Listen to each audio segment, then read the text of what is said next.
when someone tells me like they're looking to grow aggressively, I tell them. I learned over the years how to kind of read through that because I found people that were horrible at interviewing, Were great but workers. were fantastic at the job. Yes. And sometimes if you know going into that you're not looking for the person who's best at the interview, Correct. then you know how to start reading through those things. I found out the other day that they managed to send quantum bits through a wire at room temperature. Yeah. So I immediately. All right. Well, welcome back, man. It's been a couple weeks. I was away. I know. Fun stuff though. We went to Banff in Canada. You ever been there? Banff. Banff. No. It's in Alberta. Okay. It's cool. So it's like about an hour and a half north of Calgary. What is it north? It's out an hour and a half outside of Calgary. Let's put it that way. I'm not sure if it's north or wherever it was, but That's a hike. yeah, it was and that's pretty much what you do there is hike. You hike. Okay. Yeah, lots of like mountain ranges and lakes and really cool stuff. Like a lot of really cool,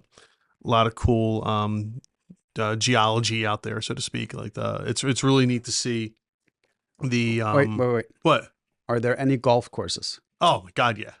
Oh, then I gotta go. Yeah, lots of golf courses. Then I gotta go. Yeah, beautiful ones too. Probably. Yeah, I mean, you see. And that scenery? The thing is, though, you can only really go beginning, middle of May through like early September. Yeah. It's Other like than that, it's like a frozen I was tundra. gonna say it's like a 3-month season up there. Yeah, I mean, we were still wearing like heavy jackets and hats and stuff during the, Oh yeah, my during family. the day sometimes. We're what's now? May something? Yeah, May 14th. Yeah, so it snowed there last Thursday. Really? Yeah. Jeez. It's unusual, but Yeah. it snowed. Like my aunt went out to play golf and they had to come back after 3 holes because it started snowing. Oh man. Yeah. So what have you been up to? How's work? That's good. Yeah. Yeah. Busy? Yeah. Busy. Yeah, kind of. Yeah. Had to help one of my employees out this morning. Oh, everyone all right? Yeah, he's a little bit short on a down payment for a house. Oh, so you literally were helping him out. Yeah, literally. So that's it's an interesting topic. So how do you, I mean, obviously you helped your employee out, but what helps you determine whether or not an employee deserves something like that? Like, so in the past, I've had plenty of employees that have had issues, various issues, I'm not going to go into what they were, of course, but I had to help them out financially and it was worth it. It was worth it to help them out, not just from a, hey, they're a good employee, I want to take care of them, but also from a humanitarian standpoint. It's like, I can help them out, a few $1,000s to me in the business is not I'm not going to say inconsequential, but it's not as important to us as it is to them, which could change their life, getting a house or something like that. That's exactly what he's doing. Yeah. They've been looking for a house for months, and they finally found one that's literally one street down from where they live now. Mm-hmm. Their mortgage is gonna be half what their rent is. So it was like a no-brainer. So I asked him, like, do you want this as a loan? Do you want this as a gift? Do you want this as a prepayment on your salary? And then I just let him pick. That's pretty cool. And what does that do? That I mean, honestly, from a business standpoint, that is someone who's going to be more loyal to you now. Mm-hmm.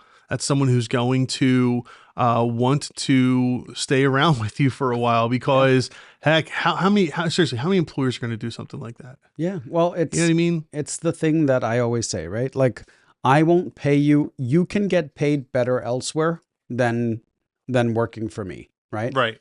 What you get with us is things you don't necessarily get elsewhere with a higher pay, right? Like, because I prioritize, like, I'll give you an example. One of my employees, her dream vacation was finally able to book it, South Korea. Oh, wow. And there was hardly any cost difference whether she went for 2 or 3 weeks.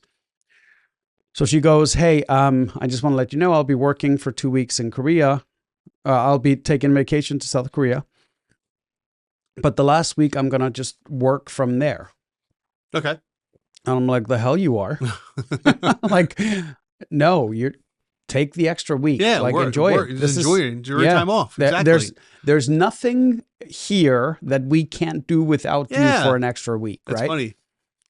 But it's those types of things that people don't realize how important they are until they don't have it anymore. So I don't know if it's the reality or if it's what TV and movies tell us, but the what people think is the job, the boss is always the guy's like, no, you must be here. Mhm. You know, you can't work somewhere else. And, you know, your dreams don't matter, only money.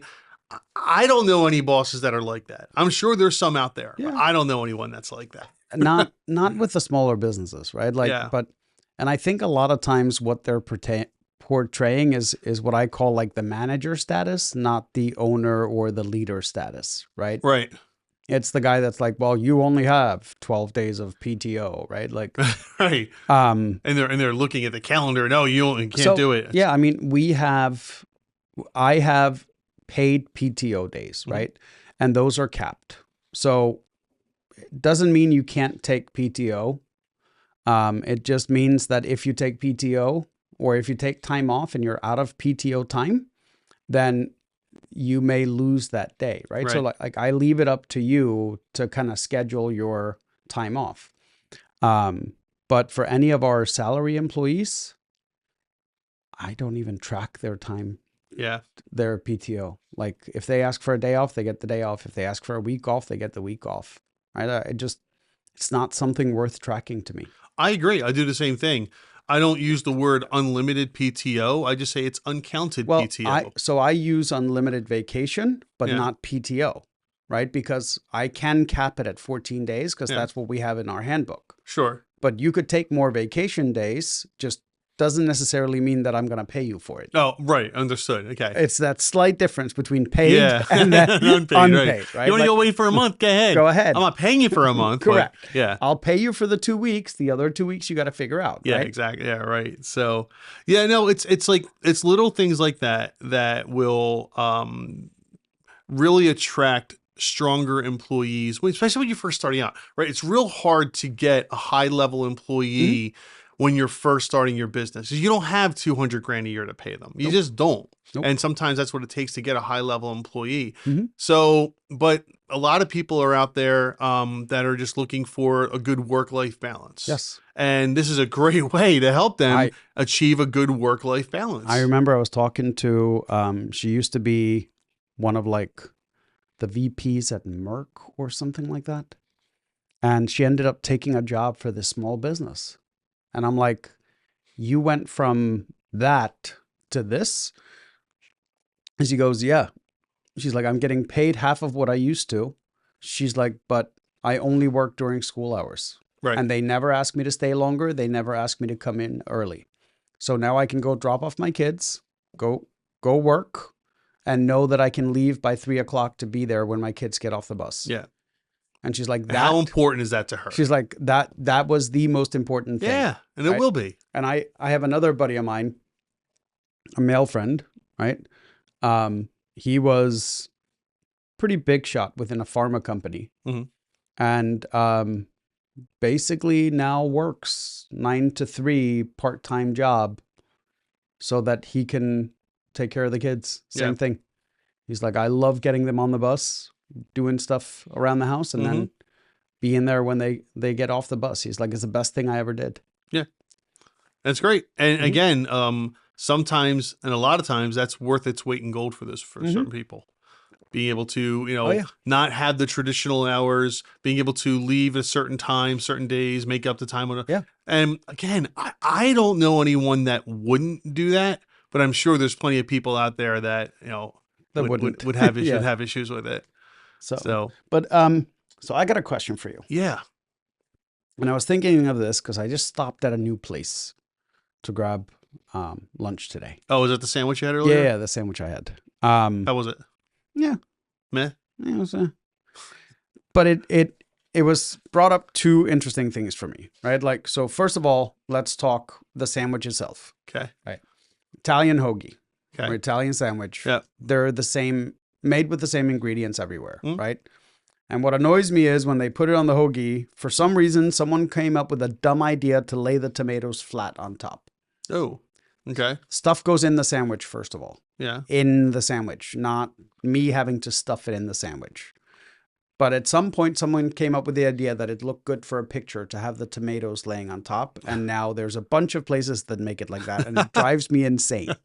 Right? I don't know that I've ever seen that. Okay.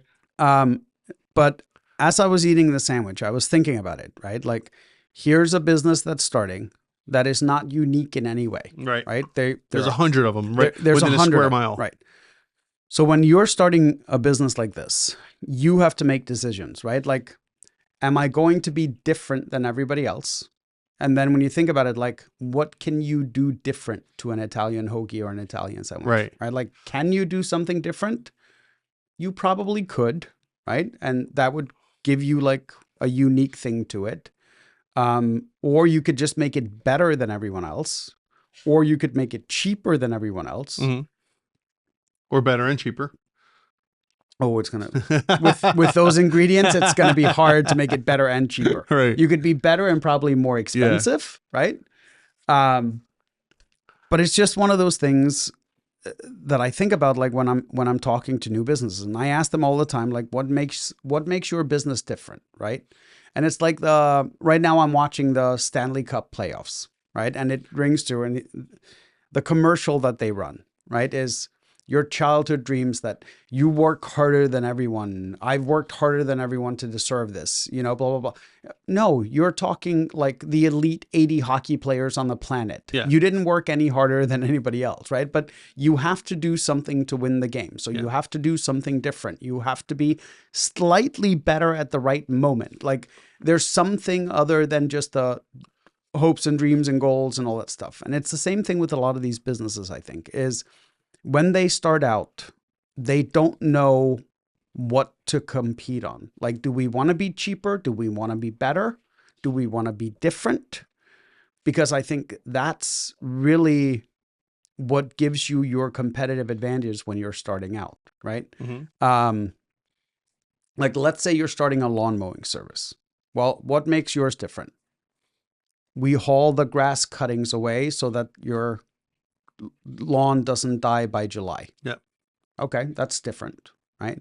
I'll do it $50 cheaper than the next guy. We include, I don't know, weeding in our services, right? Like there's all these little things that can make you either slightly better, slightly different, or slightly cheaper. But that's really the only three things you have to compete on, unless you're doing something totally new. Okay. Right? Yeah. But very few things are totally new. The reality is, like, the vast majority of businesses are doing something somebody else does. Or a derivative of something that someone else does. Right. But what's fascinating is that people don't think about it. Like startup businesses don't think about which of these three do I really want to compete on, Mm-hmm. right? When you compete on price only, you're a commodity, right? Absolutely. You're a commodity item. And it's very hard to grow and scale a business if you're always the cheap guy. Not unless you can scale it big, right? Like think Walmart. Walmart's the cheap place, right? So is Best Buy. Well, Best Buy isn't really all that cheap anymore, but the idea was, right? But they have to sell at such a massive scale in order to be profitable. Well, if you're starting out, you're not going to be able to sell on a massive scale, which means it's going to be that much harder to grow. Right. Because now you're already working on a razor thin margin, right? Yeah, I agree. And like we used to compete on price. And then one day I was like, I'm done competing on price. Like we can never do anything extra for our clients because we don't have the margins to do it, right? So we raised our prices and started competing on service instead. Yeah. Right? And you never looked back. No, we never looked back. Yeah. We went from slim margins to like, oh, wow, look, we can do extra stuff for our clients now and make them happier. I can send them hats and promotional products and advertise and like do all these other things. Right. But even knowing what I know, I still fell into the trap of thinking price was one of the things I needed to compete on. Yeah, price is an issue at the very beginning because you haven't proven your service yet to anybody. And a lot of times people won't give you the shot because they could go to someone that they know is going to do a good job. Mm-hmm. They might pay a little bit more, but they know it's going to get done right the first time or the second time. I get it, right? So if you're just starting out and it's just you, the only margin you have to cover is you. Yeah. Right? Once you get a little bit further along and you're still trying to compete on price, now you have to have volume. Yeah. And you have to understand that you are like the Walmart of your service. There is no above and beyond. There's no associate that walks up to you and says, "Hey, can I help you find what you're looking for?" Right, right. Like that doesn't exist when you're on that thin margin level. And I think a lot of businesses keep fighting on price for way too long. Well, that's all they know. Seriously, think about it. If you get into business, if you're brand new to business, or you've only been around for a couple of years, and you haven't really trained yourself, what do you know besides that? Right? What do you know besides, hey, I'm gonna advertise, and I'm on the internet, and I'm gonna compete on price. You don't know any better. You think like a consumer, and you're thinking, if I raise the price, people won't use me as much anymore. To a point, maybe. But you're doing less work and making either the More same money. or more money. Yeah. Which means that you can go out and get more business. Correct. We talked about this previously, right? Like if you raise your prices by 20% and you lose 20% of your customers, you're still making the same amount of money. More, yeah. Right? With less work. Right. So now you can fill that empty space up with something else. Better paying clients, right? So a lot of entrepreneurs do get scared of playing the price game, the price wars, because they think that, if I raise my price, I'm going to lose my business to the competition. What you're going to lose is you're going to lose people that only care about price to your competition. And guess what? They're not necessarily the people you want to work with anyway. It's funny how this is all like over the last week just kind of compounded and brought it home for me again. I was talking to a guy that I've been helping out, and he's like, should I do this AdWords stuff? And I'm like, yeah, you should be advertising. Like it's a good investment. So he goes up and sets up his advertising radius in like 5 counties, including the city. And I'm like, that's probably not a good start for an ad campaign, right? He's like, well, yeah, but I've been getting all these Yelp leads. And he's like, I pay $15 per lead, and then I tell them my price, and they're like, oh, you're too expensive. Yeah. I'm like, it's because you got your leads on Yelp. Yeah, right? People are just window shopping and kicking tires. Yeah. I'm like, if you plan an actual campaign around it and you advertise in the right places, no, your prices aren't going to be too high. They're going to be competitive, right? And it didn't quite get into the conversation with him of like, stop trying to compete on price, right? Compete on what day do you need this stuff gone, right? Not what day I can schedule you in. Tell them when they need it gone. Yeah. And then do everything you can to have it gone on that day. I'll give you an example that happened to me. So I had a lady contact me once, and she owned a couple of businesses. And as I was talking to her, I was like, wow, this could turn into something decent, because she's got a bunch of businesses, contracts, this, that, a whole bunch of law work with her. And then she asked me how much it was going to cost to set up this new LLC for her. And I said, well, what have you done in the past? She goes, oh, well, I'll use like LegalZoom or one of those places. Like, well, we're going to be more expensive than that, because, this isn't that we do a lot more work than that, right? Not that there's anything wrong with LegalZoom, just that we do more work and it's more hand holding. And I gave her the price, and we're on Zoom, and she literally went, oh, that much? Blah, blah, blah, blah, blah. I have never, and this is the same price I give all my customers. And like, it was anything astronomical. And she was like, oh, I can't pay that much. I'm like, you were just talking about your company becoming a $2 or $3 million company in a couple of years, and you're worried about it was less than $1,000. Right. Like, you're worried about spending that. And the point being that was going to be the person that was going to just berate me nonstop on price and stuff. And I want it tomorrow, and I'm not paying more than $100 for it. And that's exactly who that person was going to be. Yeah. So stick to your prices. That's how I filter out clients. Yeah. All the time is I give them a price and they go, oh, I didn't think it was going to be that much. Yeah. Okay. And I'll give them the number of other attorneys who I know will do it for cheaper. You can go find someone cheaper. Go for it. Yeah. Like, I'm all for it at this point. Exactly. But it's funny because like I'll have someone come to me and they're like, oh, we did 800,000 in revenue last year or 2 years ago. And he's like, last year we only did 600. And I'm like, what's your marketing budget? And they're like, well, we've only grown by word of mouth. Well, guess what? When things slow down, like they have been over the last few months, the first people to suffer are the ones that rely only on word of mouth. Yeah. Right. So I'm like, well, if you want to get back to like 7 figures, you should probably be spending somewhere between $7,000 and $12,000 a month on your marketing. Huh? That number terrifies people. It does. People watching this, that number terrifies them. How am I going to spend $7,000 a month when I only make $50,000 a year? Well, you can't when you're making 50K, right? But if you want to get to a million, it has to do with scale. Correct. Yeah. Right. And it's funny because like I was explaining to them, like, it's basically like feed the machine, right? So let's say you're relatively aggressive and you spend 10% of your gross revenue on marketing, right? And a buddy of mine that owns like I don't know, I think they do 50 million a year. He always says, I'm going to put 10% of this year's gross revenue into next year's budget, marketing budget, which then hopefully will be 5% of that year's revenue. Gotcha. Right. Okay. So basically he's looking. Yeah. And like, I think that's always a good rule of thumb, right? Like if you make 50,000, put at least $5,000 into some kind of advertising. If you make 100, it's 10. So 10%. Yeah. Put 10% of like your gross revenue, budget 10% of last year's gross revenue into this year's marketing budget, right? So as you grow, your marketing budget should grow with you, right? So from 10 to 20 to 30 to 40 to 50. And it's a good way just to make sure that you are constantly scaling the business, right? And even if you don't go from it being 10% of last year's revenue is now 5% this, even if it goes to 7, you've still grown pretty drastically. Oh, yeah. Right? Like that growth is always going to be there, but that should kind of be your baseline is 10% of this year's gross is next year's marketing budget. Yeah. And again, you have to not be afraid to spend it.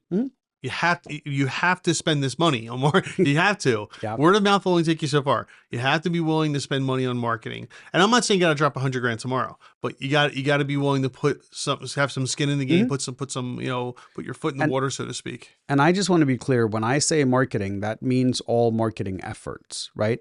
So that includes like paying for networking events, promotional products, SEO, magazine advertisements, whatever it is, you should be spending at least that. When someone tells me like they're looking to grow aggressively, I tell them, okay, then make your marketing budget 10% of what you want to make. Right. Like, so if you're at 500,000 and you want to be at 1 million, then put $100,000 into your marketing and you're probably going to be at that 1 million in about a year. Yeah. Like that's kind of a legitimate rule of thumb, but it terrifies people. It does. Oh, they're scary numbers. They really are. They go, how am I going to make payroll? How am I going to pay for this? How am I going to pay for that? Well, put money aside then, put some money aside and make a few cuts, because the only way you're going to grow is with a good marketing budget. Yeah. And people don't understand that. Speaking of marketing, no, I guess it has nothing to do with marketing, but let's go on Reddit. Let's go. Yeah. Let's see what Reddit has to say today. By the way, yes, I got to share my new favorite AI. Oh, by all means. Suno, I've heard of it. Music app. Yes. Makes music. Okay. I made music that made my wife cry.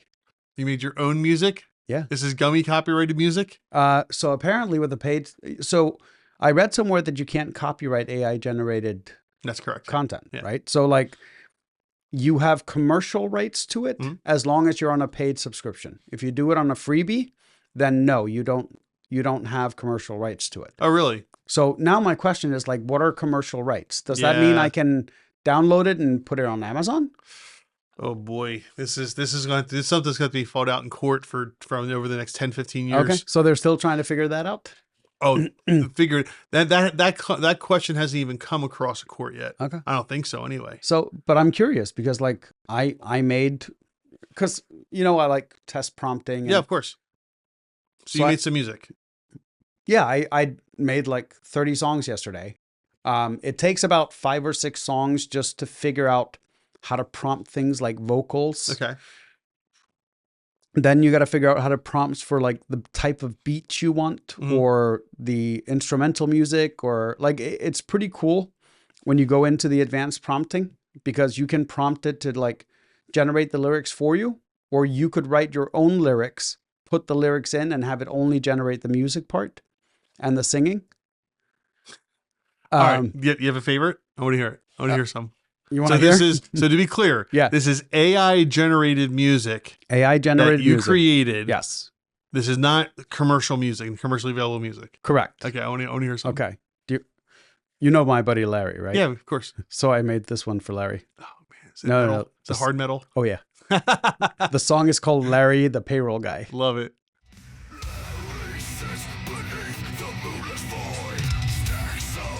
That's AI generated? Are you kidding me? No? The lyrics and everything. Yep. Oh my god. Mm-hmm.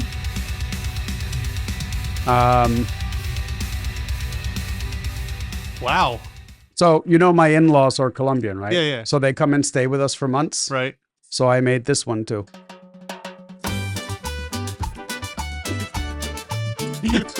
This is I love it. same AI, literally 3 songs later. All right. How long did it take you to make that? 6 minutes? Oh my god. Wow, really? Yeah. He married the daughter of the good son-in-law. They've come to visit for the next few months. A joyous family, the daughter is thrilled. The perfect son-in-law. Oh my god. Oh, you already have it memorized. Oh my god, I love it. I love it. This is fantastic. The good son-in-law is what the song is called. Oh, sweet. I picked up on that. That's self-serving. It's Wow, absolutely so that's self-serving. crazy. But I gotta play with that then. Dude, so here.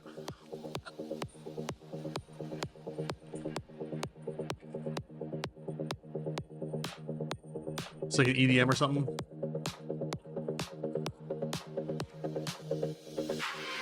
Wow. That's really cool. Like once you figure out different types of prompts and what you can and can't do, there's really no style of music that you can't make. That's awesome. Yeah. Wow, it really is all different. That's cool. Well, because I was Yeah, right. You're playing with it. Gabriella. Ah, it's too funny.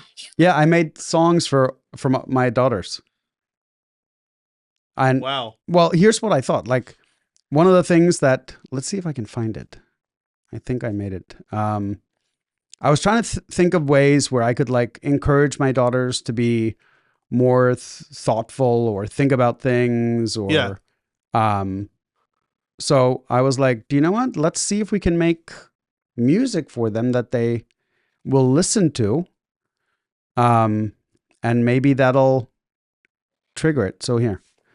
This was actually my first attempt at doing that where I was like, do you know what? This might actually work. Okay. Gabriella, Emiliana, let me tell you. I mean, it even sounds like auto-tune. I love it. Mm-hmm. It's so funny. When I was your age, Oh man, that's so cool. and I listened, life was better. So does it build the tracks? Does it build the individual vocals and drums, or puts it all together at Yep. once? Wow, that is so cool. Dude, I can't tell you. Sounds like you had a lot of fun with this. Dude, I probably spent I did the free demo, Yeah. which was like 8 songs, and I immediately clicked on the subscribe. Oh, I'm sure. I was like, I'm gonna have fun with this, right?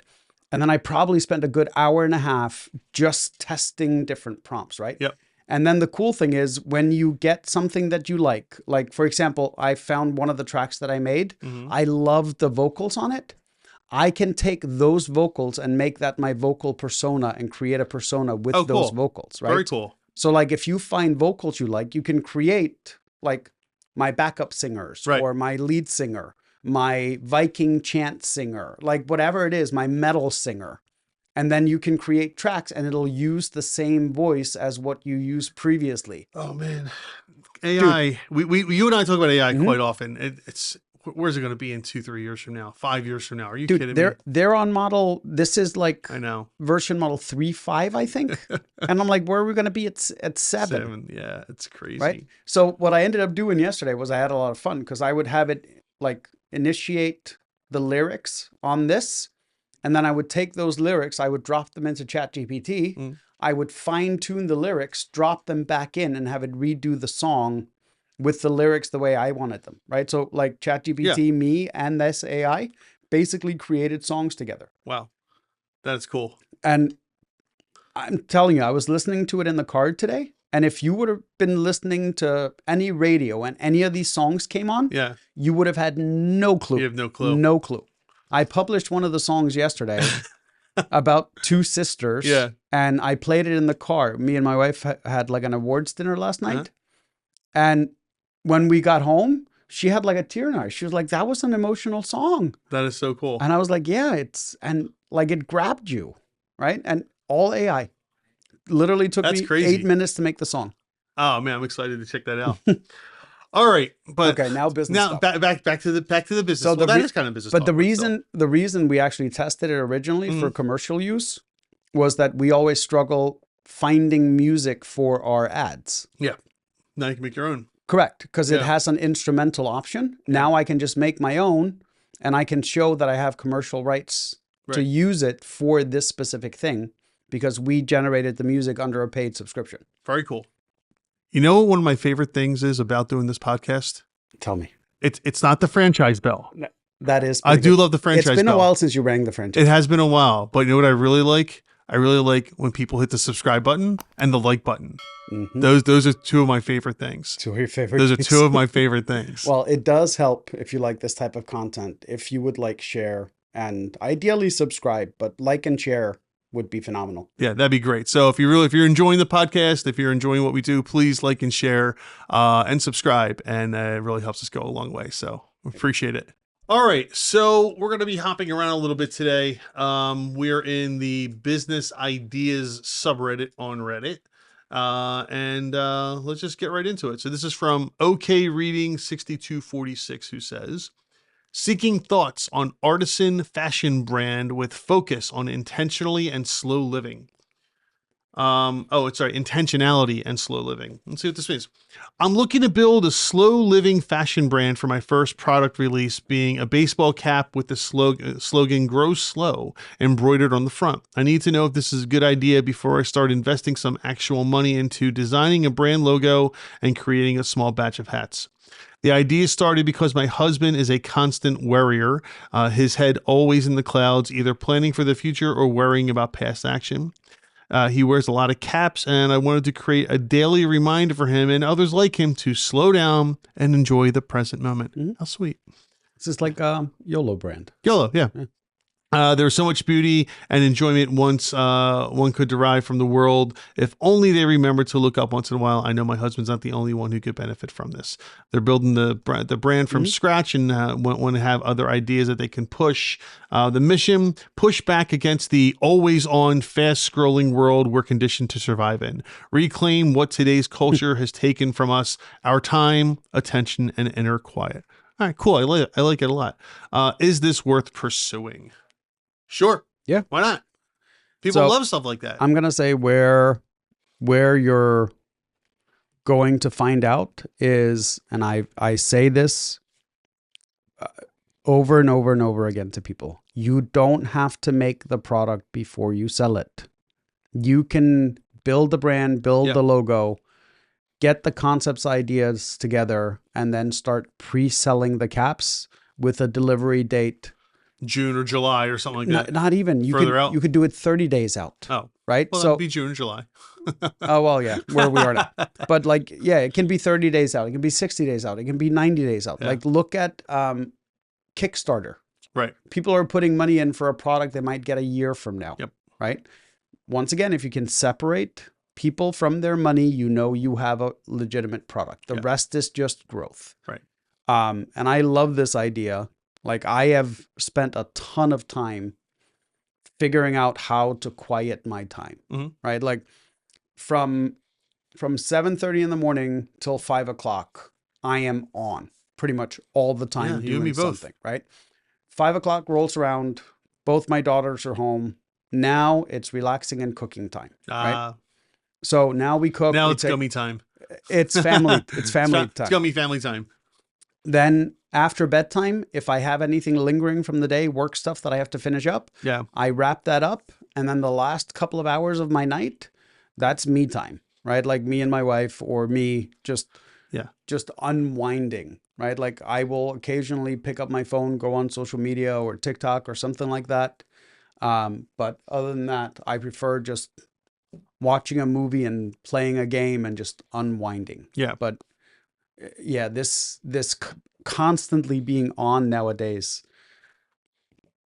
it's a killer on everybody. So right? yeah, so my kids are older now. One's in college in North Jersey, and the other one, she's a nurse at Duke. So I only get to see her every couple times a year. So we don't have the kids at home anymore, and so that coming home doesn't necessarily turn me off anymore. It's like I'm still on. I'm still constantly doing things, answering emails, taking phone calls, et cetera, et cetera. But I've started doing a lot of like little things. Like our bedroom is on the second floor of the house, and I after 7 o'clock at night, my phone doesn't go upstairs.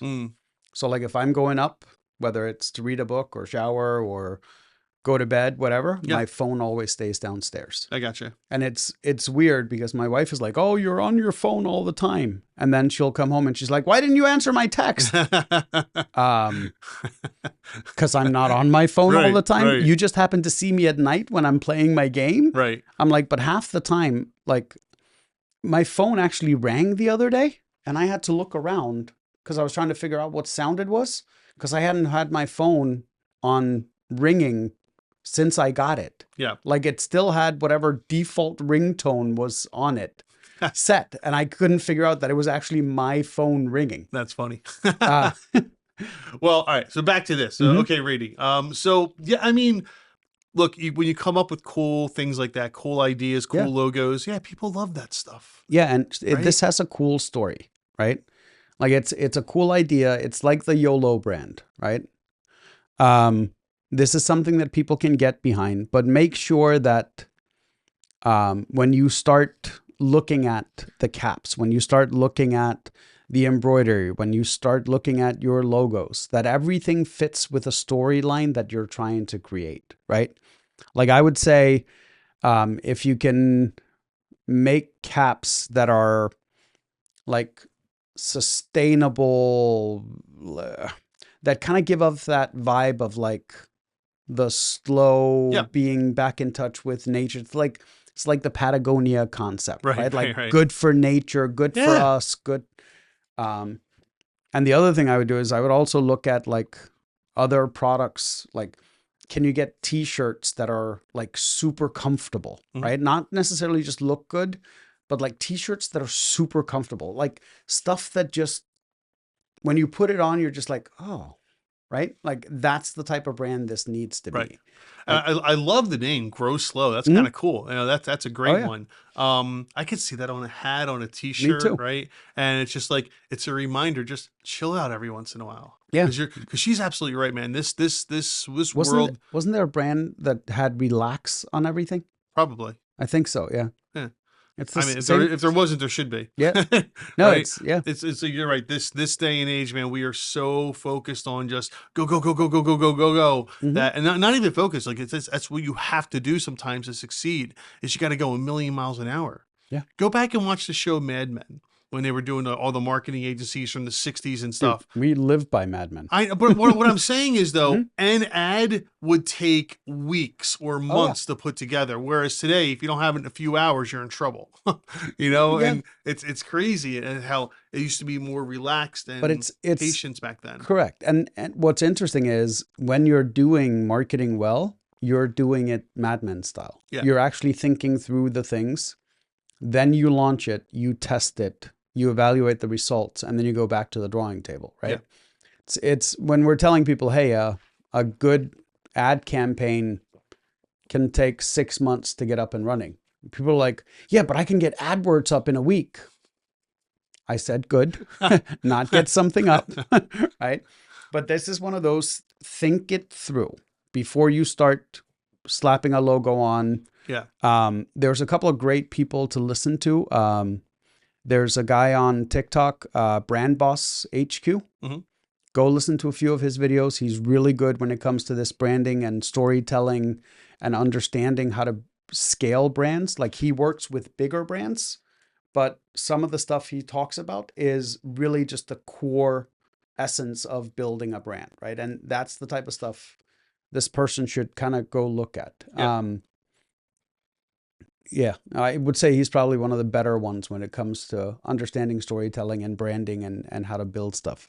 And then pre-sales. Pre-sales are huge because it'll tell you it'll tell you really quickly if there's something that's going to work or not.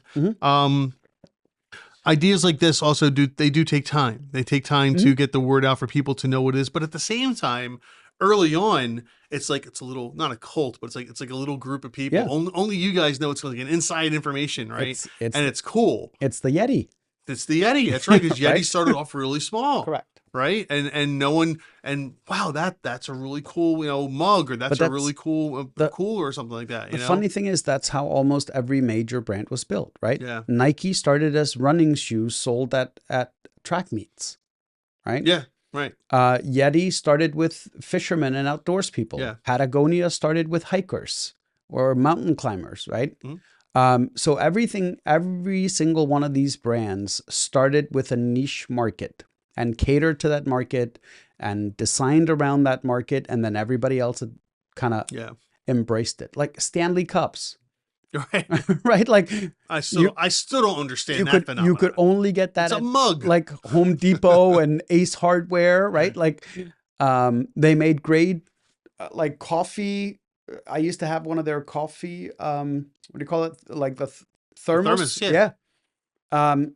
And now it's become like every suburban house mom walks around with a Stanley, and you're like, right? Fad. They're all fads. They are fads, but they're fads that last a while sometimes. Correct. I mean, Patagonia's been around. No, that's not a fad. Nike's.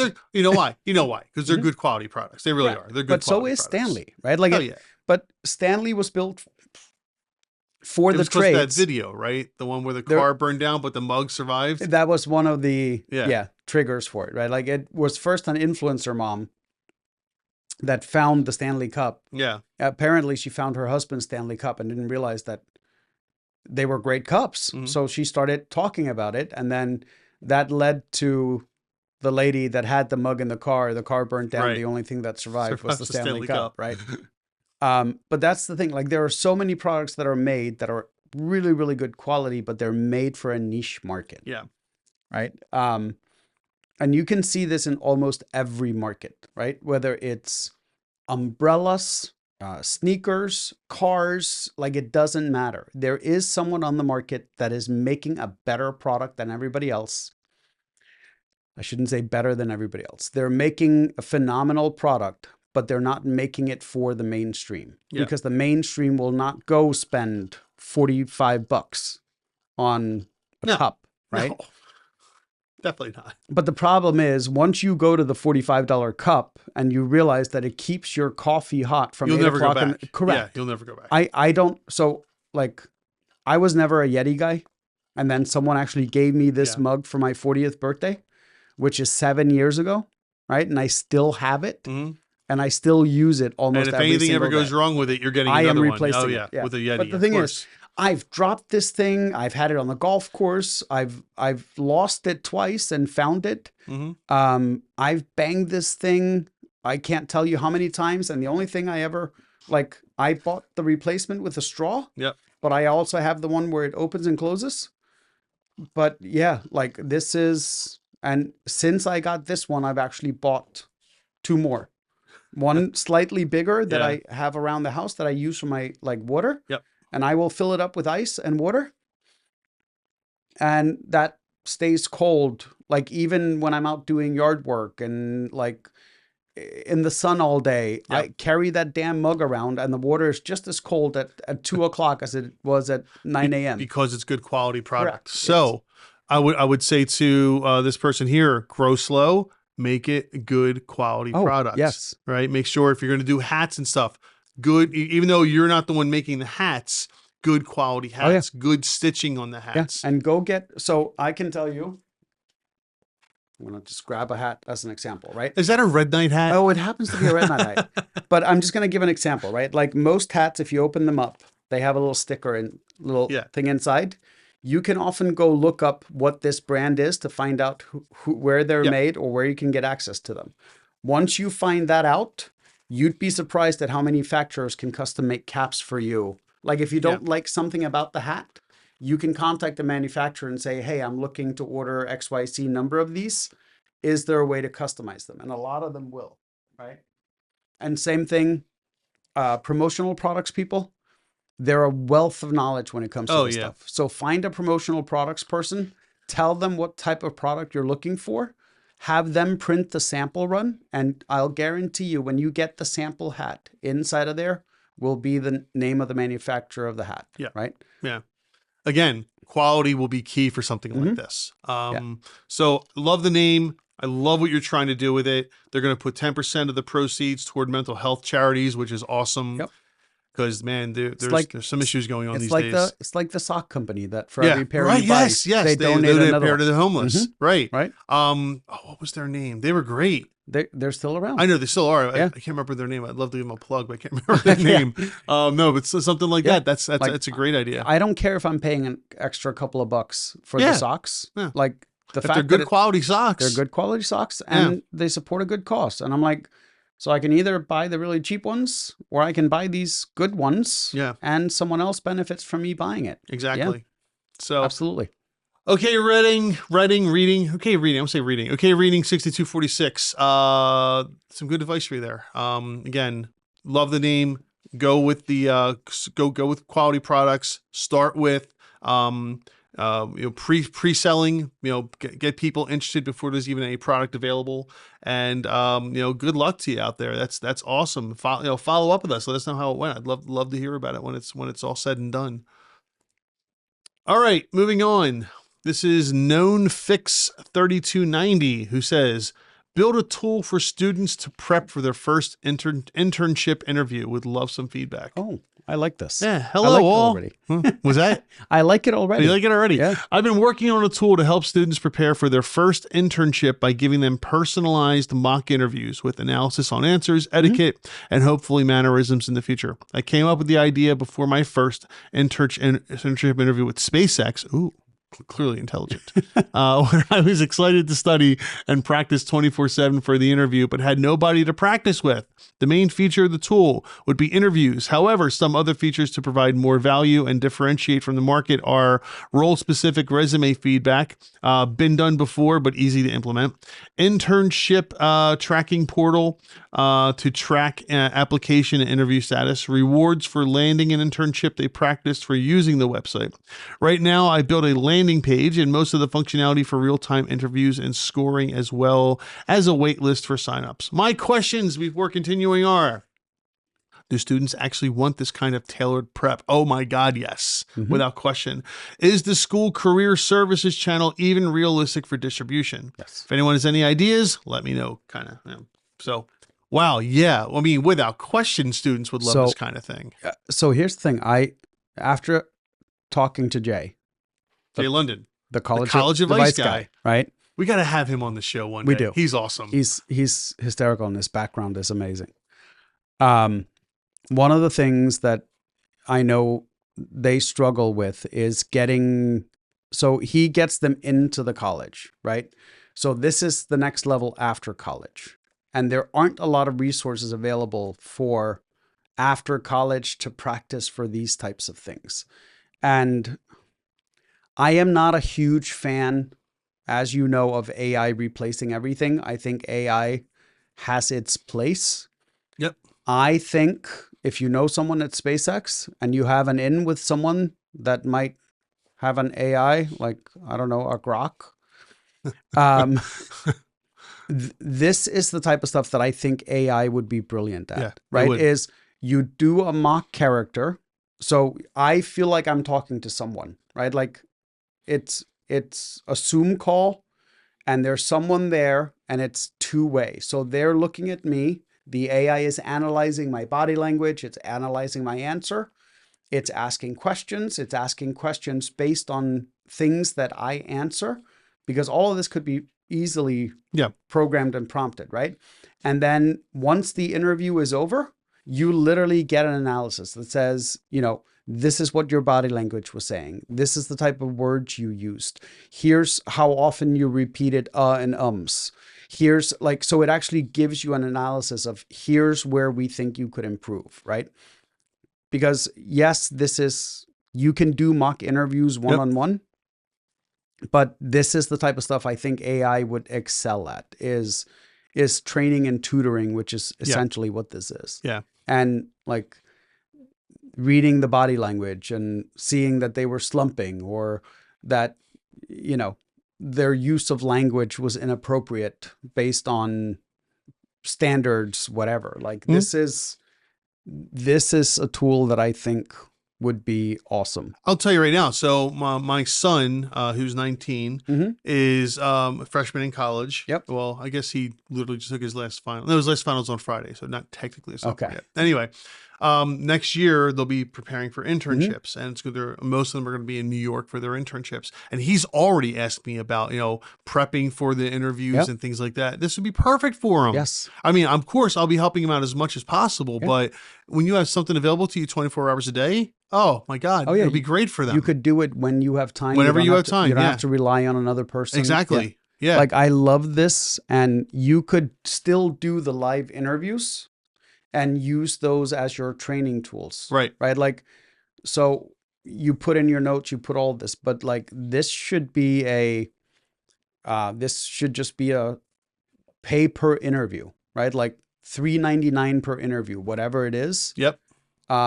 And I think this definitely is something that should be done. And you could expand this above and beyond just internship interviews. You could then expand it to anybody that is graduating that hasn't had to do an internship, preparing to do actual interviews. Yeah. Right? Because like we've both interviewed people and not everybody is good at being interviewed for a job. Not everybody's going to be interviewed for. In Like, fact, I learned over the years how to kind of read through that because I found people that were horrible at interviewing Were great but workers. were fantastic at the job. Yes. And sometimes if you know going into that you're not looking for the best person, the person who's best at the interview, correct. then you know how to start reading through those things. Right. But if the person being interviewed knows how to do both, Yeah. Oh, yeah. that Slam is, dunk. yeah. Yeah. Like when I interviewed one of the ladies that I hired, like not only did she interview well, but everything like checked the boxes. And I was like, damn, like she could work anywhere. She wouldn't even have to, she could apply for the next job and she'll get it, like whatever it is, right? She knows her stuff and she interviews well. That's awesome. Right? Versus my last hire, which didn't interview really well. But she was literally, we got her, she was wrapping up her internship. She was graduating that fall, right? And we were like the 5th interview she ever did in her life. And like when we were done the interview, I told the woman that was with me on the interview, I was like, you know, this is probably our best candidate, right? And she goes, yeah, but the interview was bad. I'm like, well, the interview wasn't as bad as the last interview we did because that was horrendous, right? And she's like, yeah, but like she didn't answer some of the questions. And I'm like, doesn't matter that she answered the questions. What mattered was the fact that she was making every effort that she had to be able to answer the questions. Yeah. Right. And that what she didn't know the answers to, she flat out said, I don't know that. I can look it up and get back to you.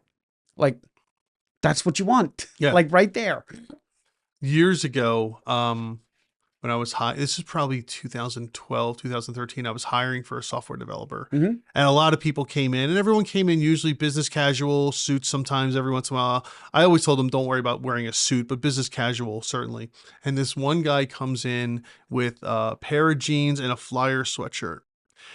And I was about to write him off just because of the way he came into the interview. But then I sat down, I talked with him. And he seemed okay. He seemed like he knew what he was doing. You know, he turned out to be one of the best programmers I've ever worked with. Oh, yeah. His name was Tom. What a great kid. He was awesome. Yeah. And I worked with him for almost 10 years. Same thing. So a guy that I ended up, he ended up working for me for like years, right? The first time I met him, we actually lived in this same like complex in Florida, right? So I'm outside one day, and I'm out getting the mail and I look across the street And there's this guy with long black hair in like 85 degrees and whatever the hell humidity, the unlivable humidity in Florida, right? Yeah. He's sitting outside with his black hair and a black t-shirt and black jeans, smoking a cigarette and drinking coffee.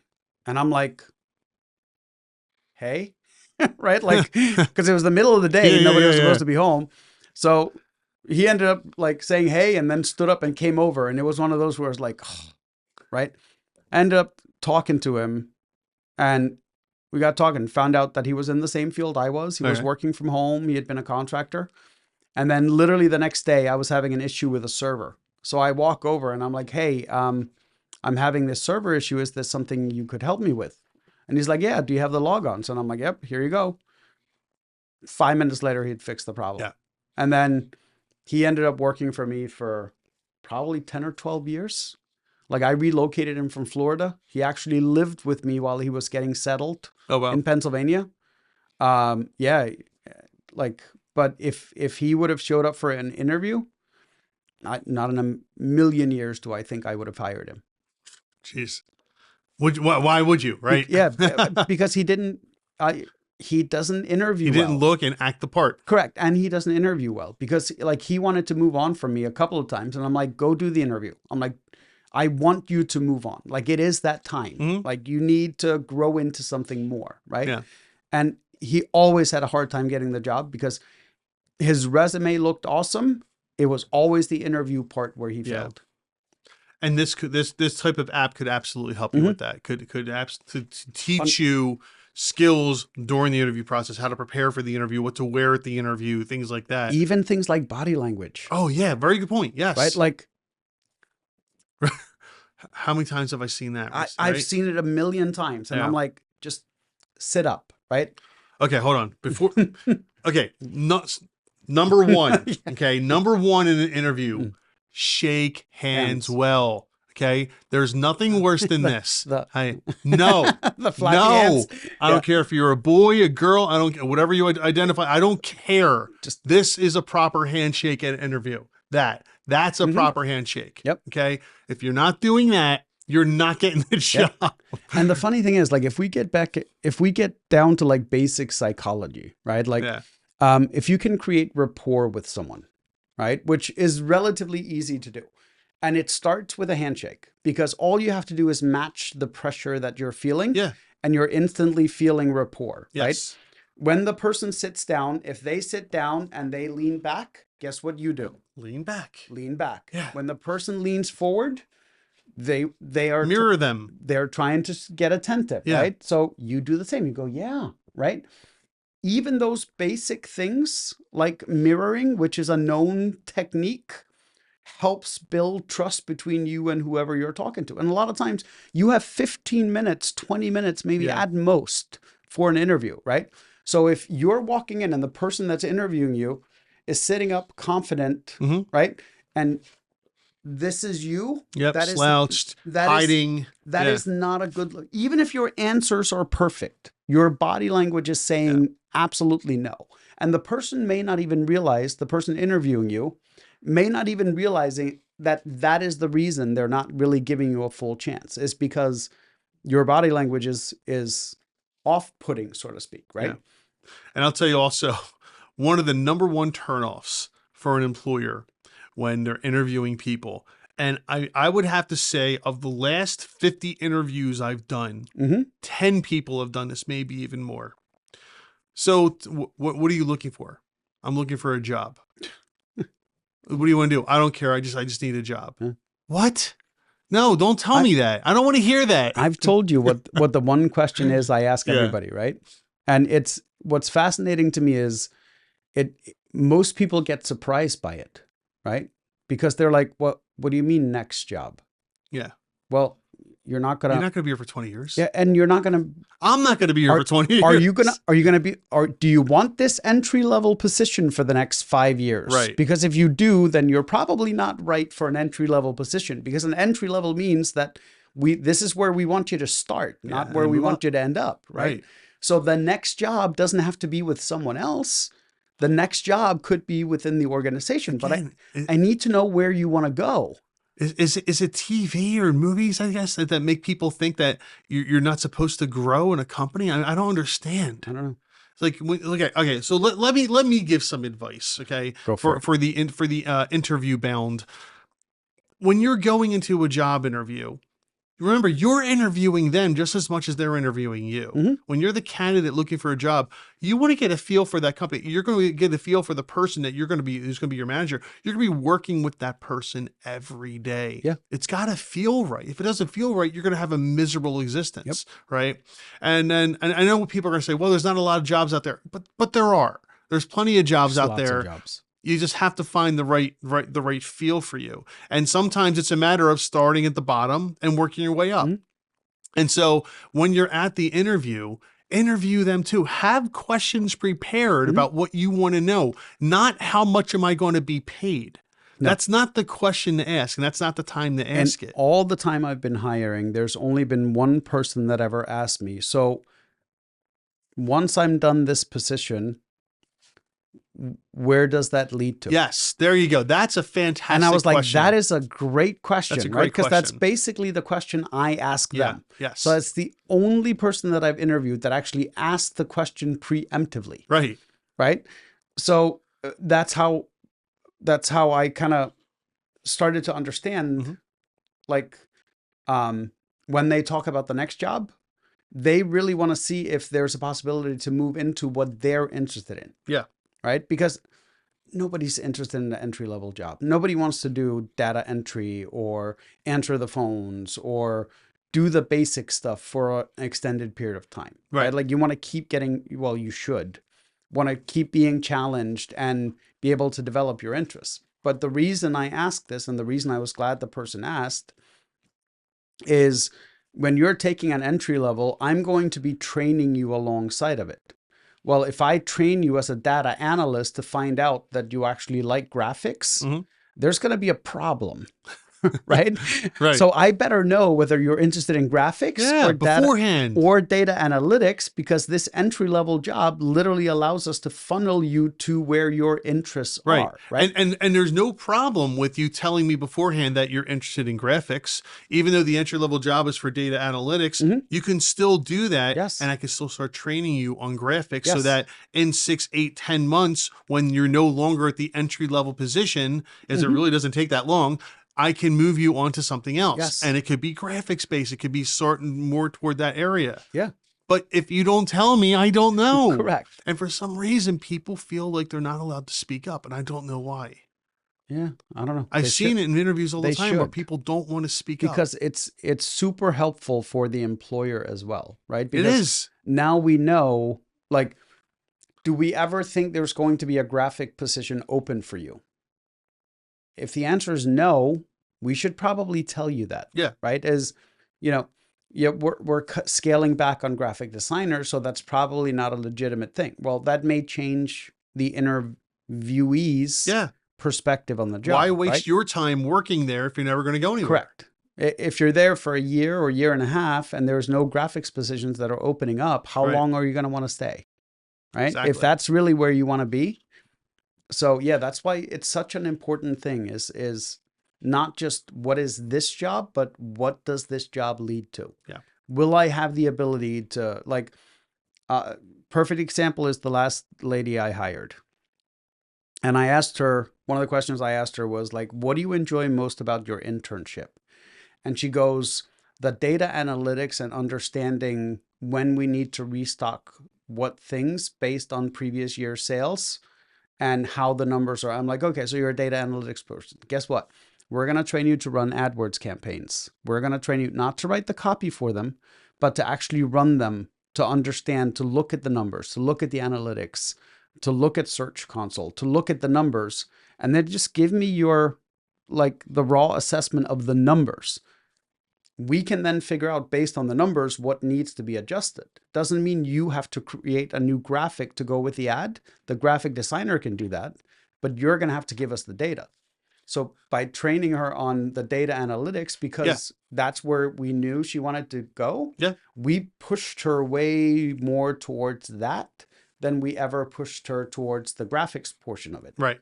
and she's way happier for She's it. happier for it. Right? Absolutely. Yeah. She likes it, and more power to you. Like, So, this is- so known fix 3290. This is cool. I love this idea. This is great. Let us know when this is done. I want to check it out. Ethan, don't go anywhere.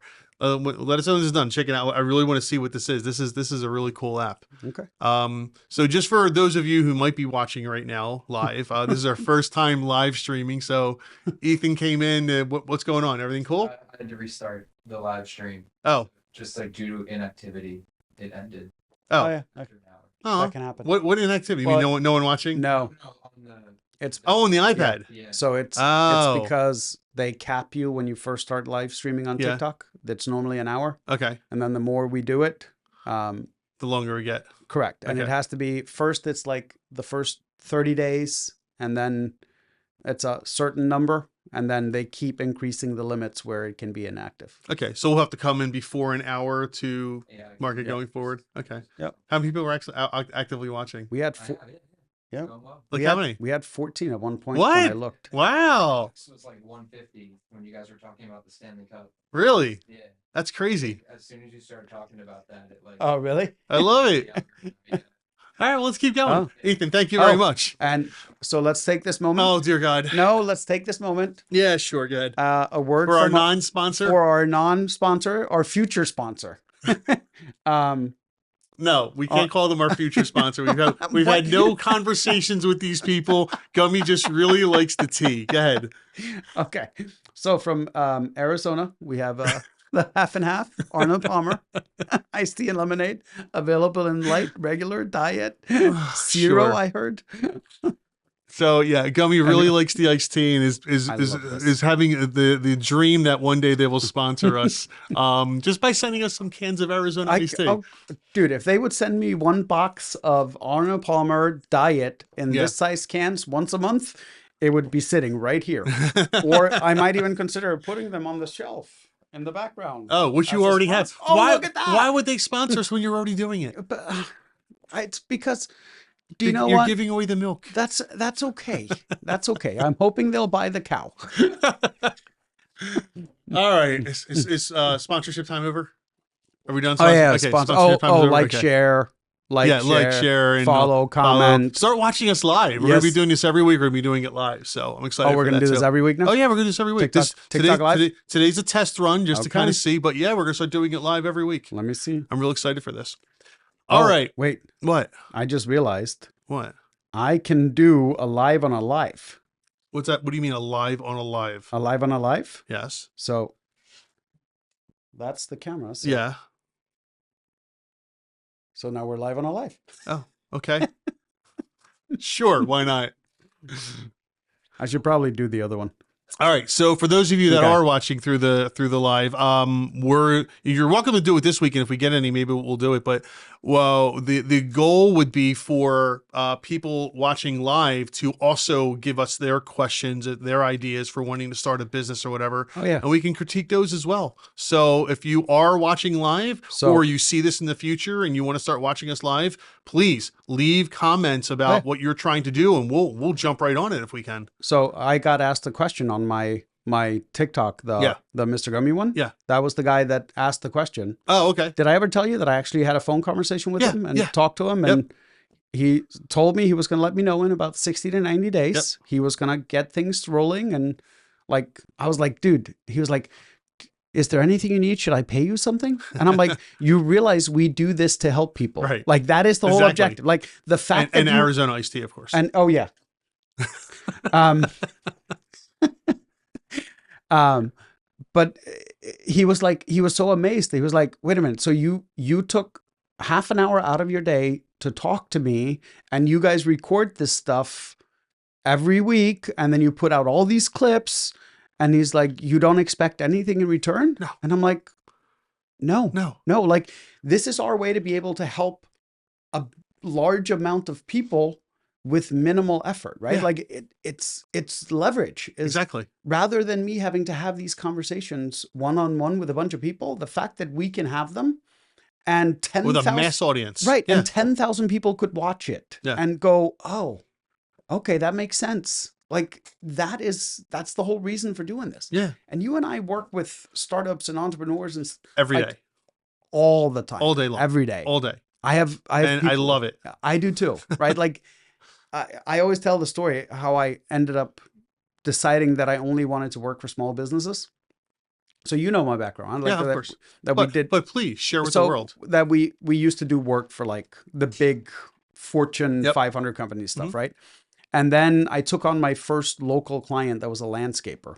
And when we grew his business from, I think it was like 400,000 to $1 million in the first year, and I saw the life-changing impact that it had on his life, I was like, this is what I want to do. Like, Yep. these are the people I want to work with. This is where things have the biggest change on people's lives. Like, so yeah, it's been since 2008 was the last time I had a client that was over 50 million in revenue. Well, normally when they start getting to those points, Mhm. I tell them it's time for you to move on and get an Yeah. agency. Like, we could still handle you, would still do your work, but like, yeah, generally 50. I think the biggest one I ever had in that time since then, they were at like 75, okay. but we were only doing certain things for them. We weren't handling all their marketing anymore. Gotcha. But yeah, it's, life-changing.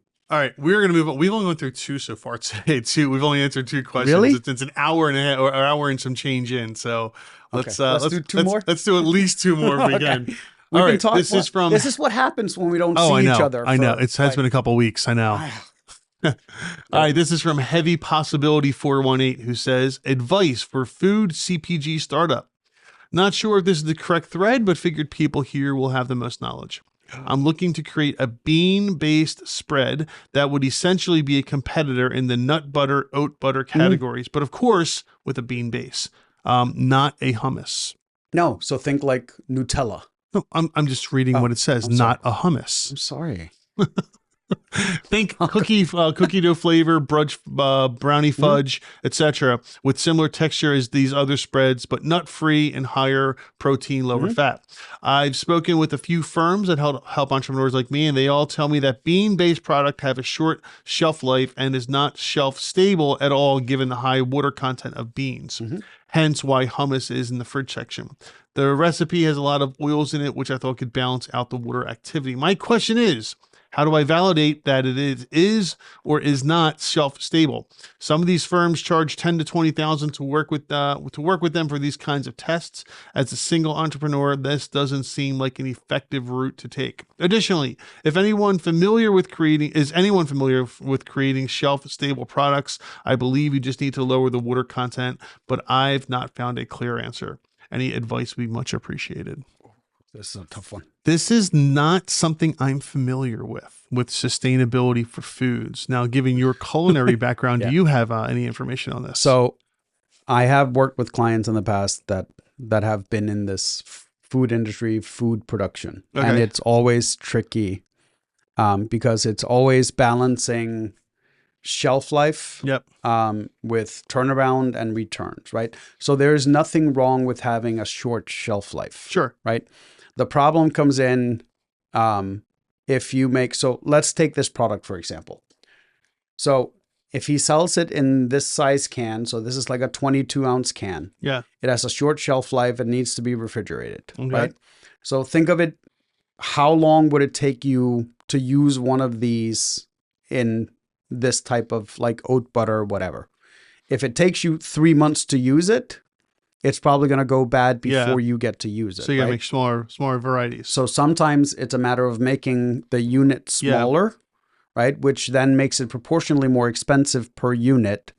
And then in some cases, yes, you may have to be in the refrigerated aisle rather than in with the peanut butters and the Nutellas and all that stuff, right?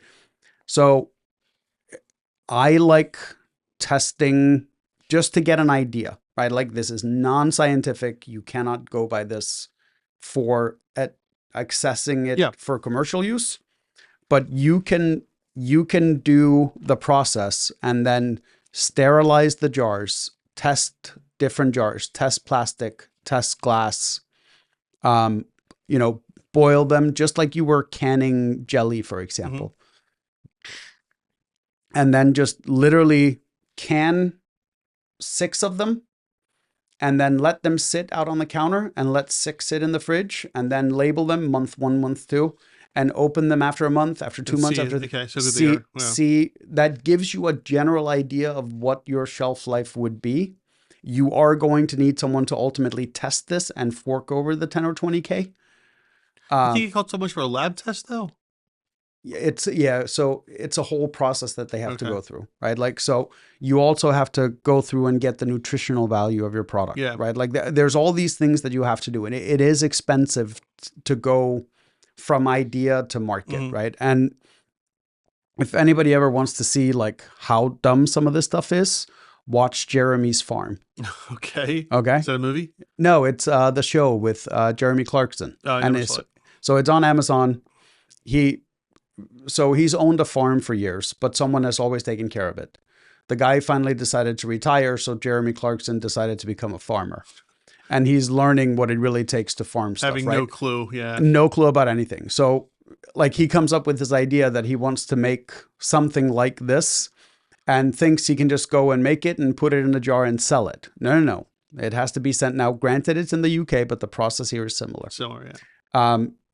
He now has to have it tested. It now has to have a certain shelf life. It has to have nutritional information on it. Like, getting into this is a balancing act. It's a lot of money up front, but plus also getting into the stores is a whole other story. But I think what he's doing, you test it by figuring out how long it lasts, and it doesn't have to be big jars that you make. Try glass, try plastic. When they vacuum seal them, when they're able to fully sterilize them, heat them, your shelf life is probably going to extend, but it gives you an idea whether or not your product has to be refrigerated. And I believe he is correct that the higher the water level, the quicker it goes bad. Right? I can see that. Which is why I like peanut butter that has basically no water in it because it's all just oil and oil and oil. You can basically store it in your cupboard indefinitely for months, right? But your jelly you have to refrigerate, right? Because like hummus, for example, you can get the big sizes of hummus, but even the small ones, the reason a lot of the specialty hummus is in smaller containers is so that people have the ability to use all of it before it goes bad. Absolutely. Same thing, guacamole, right? That will turn bad. Like if you don't have that in the fridge in an hour or 2. Correct. But even in the fridge, like if you open it once and close it, oxygen is your enemy. Right. Like in that case, not just the water, but the oxygen. Same thing with wines. Yeah. So like I saw, there was someone that made like snack size guacamoles. Yep. Yeah, we have them. And the key is when they seal them, they have to seal all the air out. So like if you look at the top, it's actually touching the guacamole because they're trying to get as much air out as possible because air is the enemy. So in this case, I would literally make some test batches. See what your threshold is. Yeah. Use the same process you would for putting jelly in jars or pickling or any of that stuff. It's all the same process, more or less. And try refrigerated, non-refrigerated. You'll get a baseline, if nothing else. Okay. And I like that. If your non-refrigerated baseline is 6 months, you might have a product that doesn't have to be refrigerated. You just have to make the jar small enough and have enough rotation that you're not having to take products back. Yeah. And then test it also after you've opened it, like your idea about the air getting in there. After you've opened it to test it, now test it again once it's been opened and see how long it can sit. So the big thing is, as long as you put the refrigerator after opening, right? Like you can say, how many times have you opened something and then you read on the label, it says best if consumed within 3 days of opening, right? Like you're literally writing the guidelines on the packaging. Yeah. But. All right. So heavy possibility. There you go. Gummy knows a lot about this. I know nothing about that industry. It's interesting. And like when you start looking at, what are they called? Co-packaging. Yeah. And all those stuff. A lot of those facilities, like if you can go find a co-packer, once you've made your prototypes, they'll be able to help kind of steer you in the right direction with a lot of stuff. You don't always need to hire a separate firm because a lot of that knowledge is already with the co-packer, and they're willing to share the basic information with you because ultimately their goal is to get you as a client. Yeah. So the more they can help you, the more likely you are to become a client.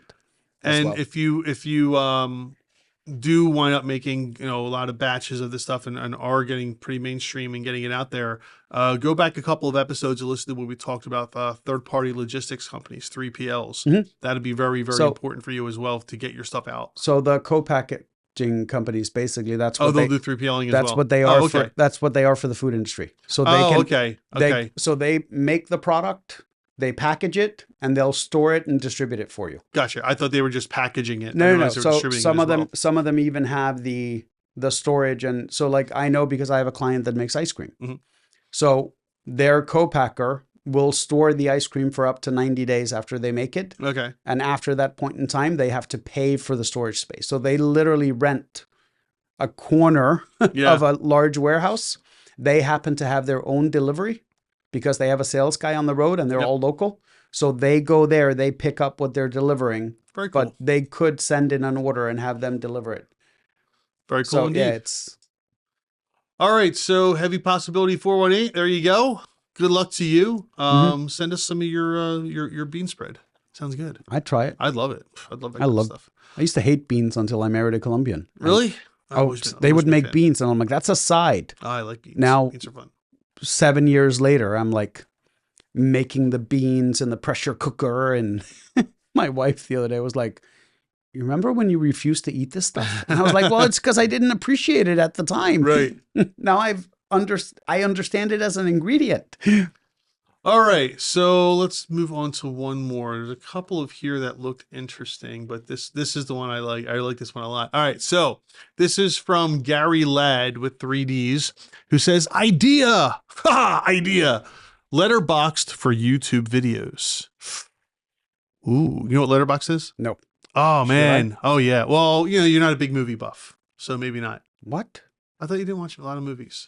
Dude, I was on a TikTok live. Let me tell you. Tell me. I'm pulling up the mic to emphasize this. I was on a TikTok live, and it just so happened that the movie genre was right up my alley. Oh, okay. And they would read the summary of the movie, and you had to guess the movie. And you knew what it was. Dude, I was king supreme that night. All right. For some reason I had in my head you weren't a movie buff. Now, in all fairness, those movies were right up my alley. It was like the top movies you should see if you haven't, right? Like, and it was all like, it was Bill Murray movies, a lot of Christopher Nolan. Movies. Yeah, Great movies. correct. Like the number one movie, the last movie ended up being like The Dark Knight. Okay. Christopher Nolan. Yeah, like, I was like, that's a must see movie. Like, even if you don't like superheroes, The Dark Knight is one of those must see it's a great movies, movie. right? All right. So anyway, so Letterboxd is an app that you go on. It's social, so you share with your friends and stuff. And it's nothing but reviewing movies that you watch. You watch it. Here's how many stars it is. Okay. Here's who I watched it with, and here's my review of the movie. So that and then for you share it with your friends, et cetera, et cetera. And So then you're that for YouTube videos. Yeah, exactly. Well, that's what this question is. So Okay. Letterboxd for YouTube videos. So people watch YouTube every day and have strong opinions on the videos that they watch. People are struggling to find YouTube videos to watch. This would be a recommendation and review website where people submit the videos they have watched and give the video a rating and score. Would you use a website like this to help you find interesting videos to watch? Additionally, this wouldn't be for all YouTube videos, and submitted videos would be reviewed before added to the site. We'd love your feedback. So I love this. I think this is a cool idea. The only thing that I struggle with, and I think I'm kind of reading into what they're saying, is I'm not going to be able to review every video I watch on YouTube. Some of them are 2 minutes long, right? Whereas a movie is generally 90 minutes or longer. You can dedicate some time to reviewing that 3 or 4 minutes to reviewing a 90-minute video. I can't dedicate a minute or two to watching a 2 to 3 minute video. I just don't, I don't have time for it, or quite frankly, the patience. But something like this would be absolutely huge, because I completely agree. There are times where I'll watch a video and it's like, wow, that was usually for me. It's a lot of learning stuff, but like I'll watch like some documentary or learning video. Wow, that was fantastic. Yeah, I'd go and review that. So you can look up by like category. So like if I want to look up top business videos. Oh yeah. I could go look business videos Yes, then- but the question is, what's it based on? What is it basing that top off of, right? Okay. With Letterboxd and things like that, you can do the same thing, but it's based off of your friends and what they're watching, right? So that's part of the algorithm in Letterboxd. So basically, I would get It's whatever. not just whatever Letterboxd wants to give you. It's based off of your social channels or your That would people be- in your social. That would be scary to me because that means I basically would get whatever you and Larry watch. Oh yeah, I Oh, watch God, good stuff. that- I'm not sure about Larry, but I watch. Larry good stuff. watches a lot of good stuff. I watch a lot of good movies. So that would definitely be something you want to. That No, I'm not talking about Letterboxd. I'm talking if we did this for YouTube, Oh, for YouTube. and I would get Oh. the suggestions from you and Larry on YouTube. Yeah. I would be listening to death metal, business, Yeah. politics. I don't watch as much listen to as much music as you would think on here on YouTube. I watch more like I said documentaries and just general learning. So- I watch do you know who Brian Cox is? No. Physicist Brian Cox. Sounds familiar. Oh man, I watch a lot of Brian Cox. He's great. Is that similar to like Lex Friedman and that type of stuff? Well, or- it's like Neil deGrasse Tyson, but he's much younger. Not that anything to do with it. He's just much younger. He's British. I think he's British. Right? He definitely has an accent. And I don't know. I like watching the guy. So like videos like that. That's the kind of stuff that I love to watch. Right. I watch a lot on like quantum computing and just the whole quantum world. It's great. What I know. It's just, No, I love it. I know so much about it. I now. just bought. I found out the other day that they managed to send quantum bits through a wire at room temperature. Yeah. So I immediately bought stock. in qubits. Yeah. Yeah. I'm like, if they are able to do that now, Yeah. that technology can finally advance because that's kind of been the 10 years from now. 10 years from now. it's been the bottleneck. Right? Everything, yeah. Well, because everything had to be done at almost 0 degrees Kelvin. Yeah. Mhm. 10 years from now, that won't be, probably 5 years from now. 10 years from now, quantum computing will be a everyday thing. You combine quantum computing with AI, and our lives are going to be very, very different in 10 years. Very different. But that's just my opinion. Anyway, back to this. So you like this? I love this idea. I think this is really cool. I'd love to be able to have a logbook of the things that I've watched, what I've liked, what I haven't liked, and then of course it'll help me with Do you know recommendations what? and stuff as well. I can see that because like I used to have notes on my phone Yeah. for like things that I like. So like Yeah. cigars, whiskey, whatever. I would have a notebook and like if it was something I would buy again, I Right. would put like a little star in the corner. Yeah. Like this was good enough that it deserves a rebuy. Yep. So that's kind of what this is a log of here's the video, here's why I liked it, here's why Yep. you should watch it. Exactly. Right? I kind of like this. It's kind of cool. Yeah. I mean, granted, I'm weird with YouTube because I either watch business videos or music videos. There's no in between. Sure. Like, I will watch an occasional documentary if I find it, like if it's credible. Mhm. I think the biggest problem for all of us is that when you sit down and you find a YouTube video and it's, the documentary of Joe Schmo, right? You have no idea who made it. This could be somebody that really, really disliked Joe Schmo. So Yep. now Joe Schmo documentary makes him seem like he's the devil reincarnate, right? I find I don't know. It's still the wild west of publishing and creating stuff, but at the same time, I think it's also wildly underestimated because there are heavily produced and well-researched shows Yeah. available on it, right? Like essentially it's funny because I heard someone tell me like YouTube isn't a credible source. I'm like, is cable TV a credible source? Because it's essentially the same thing. Cable TV is just a bunch of different publishers and you get to flip through the channels. Literally flip. Just keep Literally, going, right? Keep going. YouTube is essentially the exact same thing. It's just millions of publishers. Yeah. Right. So you could find, I'm pretty sure the best publisher on YouTube outperforms the medium publisher on cable TV. Yeah.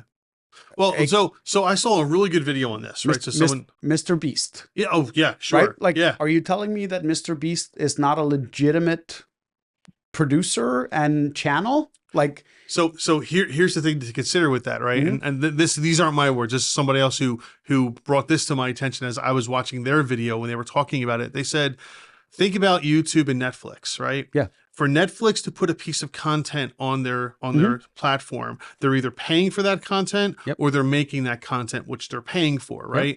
And they're going to pay millions and millions of dollars for a single piece of content. Yes. What's YouTube paying? Zero. They're not paying anything. Now, they might pay you after you achieve a certain number of Correct. views, but they're not paying for the content initially. They have a revenue share with Right. you. They have a revenue share. Correct. That means that they have to get the revenue first before they give it to you. Correct. Right. So think about that. How true is that? Netflix has to spend hundreds of millions of dollars every year to have content. Yeah. YouTube pays zero. Now, granted, Netflix already has a steady income stream with Of subscribers, course. right? You as a new publisher, you don't have an income stream at all. So I'm not talking about me. I'm talking about YouTube. Correct. The company. Correct. But even Netflix, like if you go and make a documentary, let's say we make the documentary about Mike Langer, right? The tree guy. The tree guy, right? Which, by the way, would probably be an awesome documentary. It would. I can guarantee you it would be an incredible. awesome, right?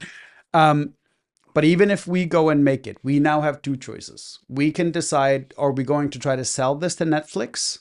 Or are we going to take our chances on a platform like YouTube, where they are going to share the revenue with us if there is any. Right. So it's two completely different business models, both for the platforms and for you as the producer, right? Yeah. Now, if Netflix comes to you and says, hey, we want you to make a 30-minute documentary about Mike Langer. Yep. Now we're just negotiating price and you don't care how much money that documentary makes or doesn't. Yeah. YouTube would never come to you and say, hey, we're going to pay you. No. So and same thing like Apple TV, HBO, all that stuff. And when you don't have the Netflix or any money telling you what you can and can't do, as long as it's, decent and within certain standards, you think about how much more content can be put out there. Things that the studios would say that would never work. Boom. Oh, yeah. Like, can you honestly see 10 years ago or 15 years ago, whatever it was, Jimmy from Mr. Beast going to a network and saying, this is what I want to do? Get out of here, kid. What are you talking about? I don't know. No, they would not have done it. We've seen, it was funny because I ended up watching one of those Mr. Beast videos. Well, I tried watching it. I made it 3 minutes in. Yeah. And then I realized this is a lot of the shows that were on the MTVs and where they were literally putting out all kinds of weird, he's not doing anything new. He's just taken something that already worked and repackaged it and made it bigger. Yeah, but he made it bigger because he was allowed to do what he wanted to do, I think. He had a feel for what the audience wanted. Correct. As opposed to executives telling you this is what you're allowed to do. But a smart executive would have hired someone like Mr. Beast to make that a reality show on HBO, right? You would hope. Yeah. But you don't. How come you don't see it then? You don't see it. Because it's a risk reward, right? Yeah. Right now, the risk reward all sits with Mr. Beast, none on the network and none on YouTube. Yeah. If a Mr. Beast video flops, it's no skin off of YouTube's back, right? No, exactly. But if he was doing this for HBO, that's now skin off of HBO's back, which has shareholders, which are then going to complain, YouTube changed the what people can make game and actually get it out there. Yeah. All right, so Gary Ladd, I love this idea personally. I use Letterboxd all the time. My son and I share movies back and forth on a regular basis, so this is definitely right up my alley. This is great. If you do decide to do this, by all means, let us know what and where. I'll absolutely download and use that app. That's great. So I think that's going to be it for today. On the live stream. Yeah. But please don't forget to subscribe, like, share, comment. Comments are very important. Oh, questions. Yeah, questions, please, especially on the live streaming now that we're going to be doing this. If you have a question, if you're looking to start a business or something like that, please put it into comments or put it into the questions on the live stream, and we'll see it, and we'll be more than happy to hey, here's one. Let's go get into this. It'd be great. With it right then and there. Exactly. It'd be awesome. So thank you everyone who's watching live, and then thank you everyone who's watching this on our podcast. And remember, it looks like almost all the Canadian teams are out of the cup. Yeah, right. Well, hopefully, we'll see. I have a grudge with them right now. Oh my God. No, I'm petty. I know you're incredibly dude. petty, and the episodes show it. But I'm not petty in the way where I like it really matters. I'm Yeah. petty and just because I want to be able to see. All right, man. Take care, buddy. See ya.